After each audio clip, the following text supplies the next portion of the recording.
Buenos días, estimados estudiantes de primero de secundaria. El tema que vamos a trabajar el día de hoy es acerca de la cultura mochica, la segunda parte. La clase anterior, recordemos, vimos aspectos relacionados a lo que es la parte política, la parte de la estructura política, la parte social y la parte económica. Esta parte nos vamos a enfocar a las manifestaciones culturales que el hombre moche va a crear y lo que podemos observar hasta el día de hoy que aún se conserva. La religión. Sabemos que el hombre de la cultura mochica era politeísta, creía un conjunto de dioses y como toda cultura siempre tiene un dios principal que vendría a ser el dios creador del todo. ¿Ya? El dios creador del todo, el dios que tenía rasgos felínicos, es Ayapaek, es el dios principal. Este dios Ayapaek va a ser conocido como el dios decapitador. Exacto. ¿Qué hacía? Cortaba la cabeza de sus enemigos. Ayapaek es considerado el dios principal, el dios supremo. Es como si les dijera para los egipcios el dios supremo es Ra, para el hombre de Moche el dios supremo es Ayapaek. Es el dios principal. Vemos que hay ciertos elementos característicos del dios Ayapaek en lo que vendría a ser ciertos elementos chavín, como por ejemplo el jaguar, la serpiente y los ojos desorbitados. La característica de la religión moche era los sacrificios humanos. Estos sacrificios humanos lo hacían con esclavos. No olvidemos que en la organización social moche, el pueblo vencido se convertía en esclavo y los esclavos servían para trabajar la tierra o para ofrecerlo como sacrificio. Los asesinaban a los esclavos. El gobierno chavín iba de la mano entre el sacerdote y el militar. Tanto la fuerza militar como los sacerdotes gobernaban Moche. Los dos ejercían poder, uno a través del miedo, de, por ejemplo, este dios terrorífico, Ayapaek, y el otro a través de la fuerza. La religión Moche, recordemos, tenía como máximo dios supremo, Ayapaek, el dios decapitador. Su centro religioso fue la Huaca de la Luna. En la Huaca de la Luna los sacerdotes iban y realizaban rituales y ofrendas. Y la otra parte de la religión moche es los sacrificios humanos. El fin es religioso, pero ¿qué le hacían a la persona, al esclavo? Le cortaban la cabeza. ¿Ya? Al cortar la cabeza y esparcir la sangre por todo el lugar, están venerando a sus dioses, están venerando al dios degollador, que es Ayapaek.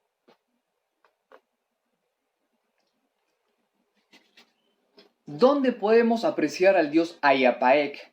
Podemos observar en la arquitectura moche, por ejemplo, en los murales, ya en la pared de una arquitectura, como por ejemplo la Huaca del Sol y en la Huaca de la Luna, podemos observar el rostro del dios Ayapaek, que es un rostro antropomorfo, rasgo humano y rasgo de animales. Podemos observar al dios Ayapaek en la metalurgia. Como vemos en la imagen, en el centro está el rostro del dios Ayapaek y sobre su cabeza es como una especie de lenguas de fuego, ¿no? Podemos ver al dios Ayapaek en la cerámica. Por ejemplo, en la cerámica que observamos ahora, vemos al dios Ayapaek ya cazando aves. Y podemos ver al dios Ayapaek en la escultura. La idea era plasmar al dios Ayapaek, el dios terrorífico, el dios castigador, el dios degollador, en todas las manifestaciones culturales.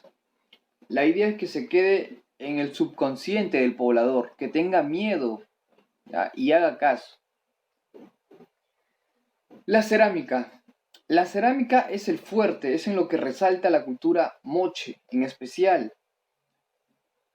Recordemos, si los mejores textiles, los mejores mantos fueron creados por los paracas, las mejores cerámicas, las cerámicas más bonitas, más vistosas, muy realistas, van a ser creadas por los moches. Exacto. El hombre de moche destaca por la cerámica, no solo por su color, sino por su forma y por su realismo. La cerámica moche se puede clasificar de diversas formas. Por ejemplo, tenemos la cerámica escultórica. En la cerámica escultórica se trata de crear forma de un hombre, forma de animales, ¿ya? Y tiene un sentido muy realista. ¿Qué quiere decir? Que la cerámica escultórica, moche, trata de plasmar figura de hombres, de plantas, hasta de animales en la cerámica. Un ejemplo son los huacos retratos. Los huacos retratos representan a soberanos moches o a generales moches. El otro tipo de cerámica moche es la cerámica realista, ¿ya? En ella se retrataba la vida cotidiana de la población. ¿Qué significa? Una persona cocinando, una persona cazando, ¿ya? Y el otro tipo de cerámica es la cerámica documental, en el cual se puede observar, ¿ya?, el pensamiento del pueblo. Pero dentro de las clasificaciones hay otro tipo de clasificación muy interesante y un poco más extenso y mejor especificado que la explicación anterior. ¿A qué me refiero? La cerámica moche se puede clasificar por tipos, ¿ya? O sea, por escenas únicas. Por ejemplo, para que se pueda entender, ¿cómo se puede clasificar la cerámica moche de otra forma? 1.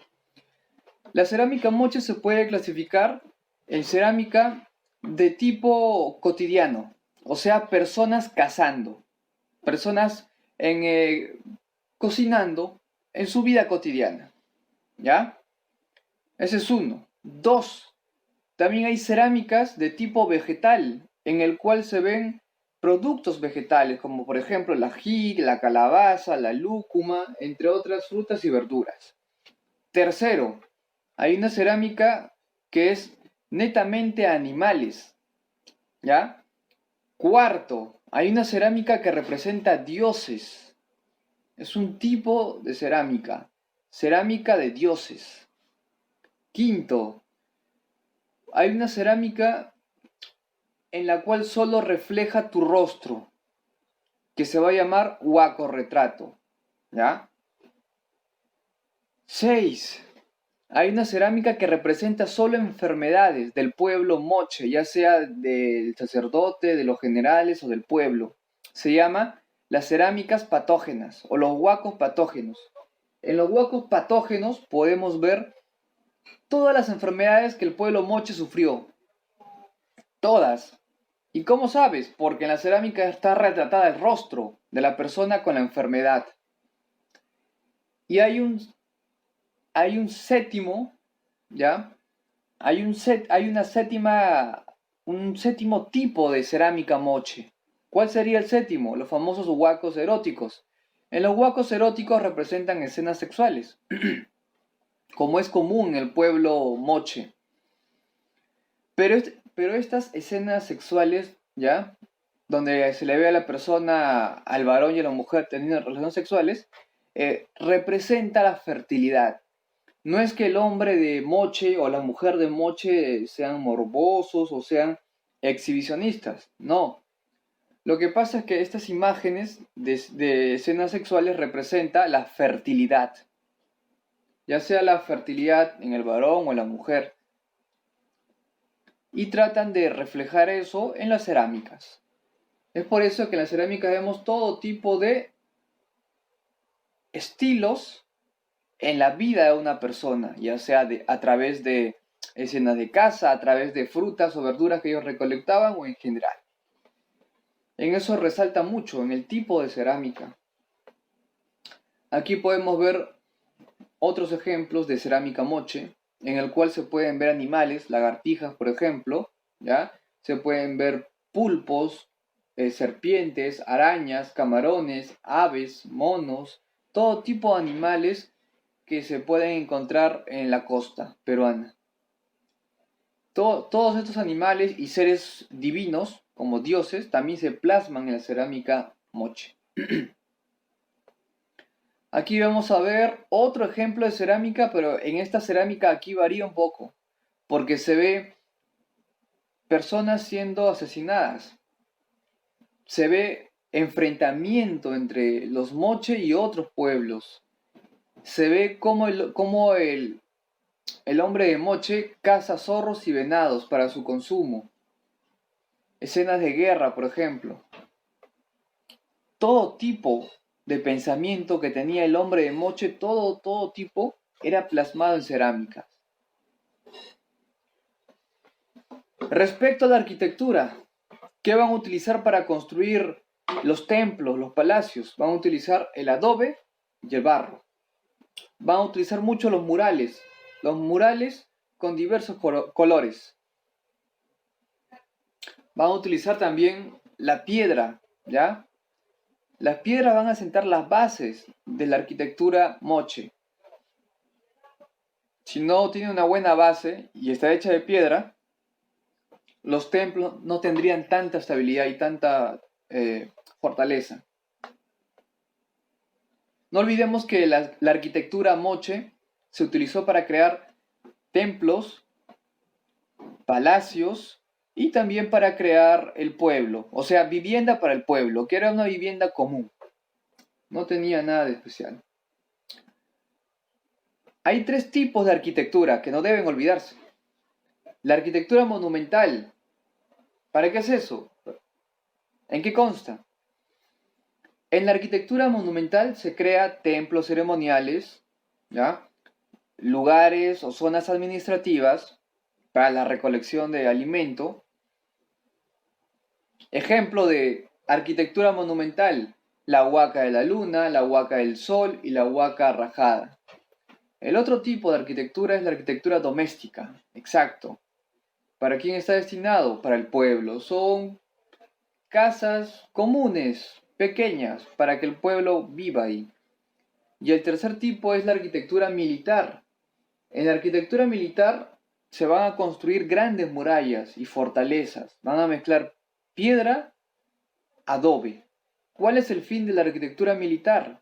Defensivo. Protegerte de un posible ataque de otro pueblo. Estos son los tres tipos de arquitectura moche. ¿Cuáles son los complejos arquitectónicos? Por ejemplo, las ciudades más importantes del pueblo moche. Tenemos Pactame, Huancaco, Pampa Grande, Moche, Galindo y Pañamarca. Las ciudades más importantes de la cultura moche. Mientras que los centros ceremoniales, donde se realizan los rituales, los sacrificios, etc., son los siguientes. Huaca del Sol, en el cual se le rinde culto al dios Ayapaec, que es el dios castigador o degollador. Otros centros ceremoniales, la Huaca de la Luna, donde se realizan culto a los muertos. Luego tenemos a la Huaca del Brujo, donde se sacrifica a las personas, a los esclavos, en la Huaca del Brujo.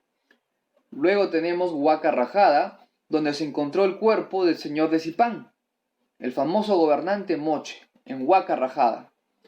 Tenemos Huaca Cao Viejo, ¿ya?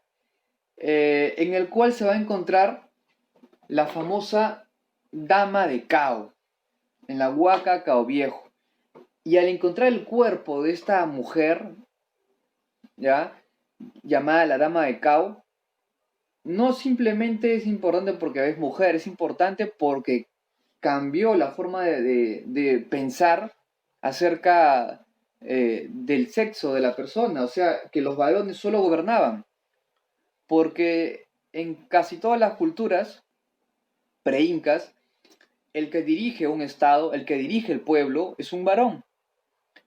Y al descubrir a esta mujer que era sacerdotisa llamada la Dama de Cao, fue un hallazgo sorprendente, porque las ideas de que solo los varones obtuvieron los cargos más altos eran erradas. El mejor ejemplo es Moche. La cultura Moche nos enseña que las mujeres también llegaron a tener un cargo muy, pero muy importante. ¿Ya? Este cargo muy importante es ser sacerdotisa. ¿Y cómo se sabe que esta mujer fue sacerdotisa? Bien sencillo. Tú observas cómo fue enterrada esta mujer, los objetos personales que fueron enterrados con esta mujer. Tú observas que está acompañada de otras personas y animales. Tú observas la joyería que presenta en el cuerpo. Tú observas los tatuajes o líneas que tiene en el cuerpo y con eso puedes llegar a la conclusión de que esta mujer fue sacerdotisa.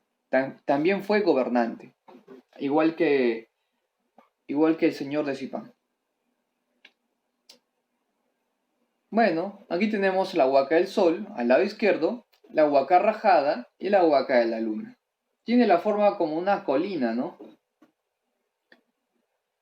En el caso de la huaca rajada, es lo que queda de la huaca rajada. Originalmente la huaca rajada es lo que observamos en la parte inferior derecha. Tenía una base piramidal, una plataforma piramidal, ¿ya? Pero a través de los años, la huaca rajada ha sido saqueada. Los huaqueros han robado joyas, cerámica y los han vendido en el mercado negro. El paso del tiempo, la erosión, ha hecho que la huaca rajada se desgaste. Y de esta forma que vemos abajo, quede lo que vemos al lado izquierdo. Es lo que pudo quedar de la huaca rajada. Tenemos la huaca de la luna, ¿ya? En esta huaca se observa la famosa historia de la rebelión de los artefactos. Si no han escuchado, les voy a simplificar de qué trata la historia de los artefactos. Resulta que el pueblo de Moche se iba a enfrentar, ¿ya?, contra otra facción del pueblo. La idea es que cuando se iba a dar la batalla, iban a utilizar armas. Entonces las armas, ¿ya?, se rebelaron contra sus dueños. Y por lo tanto, cuando el soldado quería agarrar el arma para matar, el arma no hacía daño. Al final le entendieron los pobladores de Moche que no debían luchar ni con su pueblo ni con otro pueblo enemigo. Y dejaron de usar las armas. Y las armas recién funcionaron, ya que se había derramado mucha sangre, por eso las armas se rebelaron. Las armas, también llamadas artefactos, se rebelaron porque los moches habían derramado tanta sangre que las armas decidieron darle un escarmiento para que dejen de luchar. Es una pequeña historia de la rebelión de los artefactos. En la huaca del sol vemos la imagen del dios Ayapaec, que es el dios decapitador. Tenemos la huaca Cao Viejo, ¿ya?, que está dentro del complejo El Brujo. En esta huaca Cao Viejo se puede observar el mural, ¿ya?, una pared donde se ve la danza de los prisioneros. Se ve los prisioneros que están caminando, ¿ya?, que están amarrados y que van a posiblemente ser parte de la ofrenda, sacrificio. En la parte de abajo observamos la huaca rajada. En la huaca rajada se encontró uno de los grandes hallazgos del Perú pre-inca, el señor de Zipán, un sacerdote con mucho poder, con mucha influencia, que cuando fue enterrado, en el lugar donde va a ser enterrado, en su tumba, van a haber animales, perros, ¿ya?, van a haber soldados, van a haber sus sirvientes, va a estar, él fue enterrado con sus objetos personales, joyas, oro, y con dos acompañantes más en las esquinas. Esto, a toda vista, da a entender de que es una máxima autoridad, porque a ninguna persona la entierran con tanta pomposidad, con tanto lujo. No olvidemos que actualmente el señor de Zipán se encuentra en las tumbas reales de Zipán, en Lambayeque, en el museo. Respecto a la textilería, no resalta tanto. El hombre de Moche sí utiliza varios colores para realizar la cerámica. Utiliza diversas fibras como lana, por ejemplo, de camélido, de llama, de alpaca. Utiliza también algodón, ¿ya? ¿Cuáles son los dibujos que se va a plasmar en la textilería Moche? Tenemos dibujos de hombres, de dioses, ¿ya? De animales, de plantas, pero no es como se dice el fuerte de la cultura Moche. No resalta tanto como sí lo hace Paracas respecto a textilería. Ahora, respecto a metalurgia. Metalurgia es el trabajo en oro y plata. En lo que es metalurgia, resalta un poco. ¿Por qué? Porque va a utilizar técnicas para poder fundir el oro y la plata. Y una vez que esté fundido, ¿qué va a hacer? Moldear el oro y la plata. Por ejemplo, algunas técnicas de fundición, ¿ya? Y luego, una vez que tú fundes el oro y la plata, tienes que refinarlo, luego tienes que soldar los metales, y luego tienes que aplicar técnicas de laminado, por ejemplo, o repujado, para que le puedas dar forma al oro y la plata. Podemos observar las famosas tumbas, ¿ya? Tumbas de nobles. No cualquier persona tiene el lujo de ser enterrado con tanta pomposidad. Podemos observar en la imagen al señor Zipán y a la dama de Cao, y a otros posibles gobernantes moches. Con esto demostramos que la mujer también jugó un papel muy importante en el gobierno de Moche. Exacto, esta es la forma como fue enterrado el señor de Zipán. El señor de Zipán fue enterrado en el centro, al lado derecho, izquierdo, arriba, abajo, sus súbditos, ¿ya? En la parte superior derecha fue enterrado un niño también, vivo, por si acaso, el único muerto en esta tumba es el señor de Zipán. Mientras que todos estaban vivos cuando fueron enterrados vivos, todos. Vemos que en su tumba también ponen cerámicas. El señor de Zipán tiene todo su atuendo, su pechera, tenía su nariguera, tenía su porra, tenía una especie de gorra de oro, tenía su collar en forma de maníes entre oro y cobre, ¿ya? Tenía toda su indumentaria, pero fue enterrado, no se olviden, con todos sus súbditos y los animales que también fueron enterrados al costado de la tumba del señor de Zipán, dentro de la tumba, ¿ya? Todos estaban vivos. Eso es lo más raro. Todos fueron enterrados y estaban vivos, menos el señor de Zipán. Muy bien, esto sería todo por esta clase. Nos vemos en una siguiente. Cuídense, chao.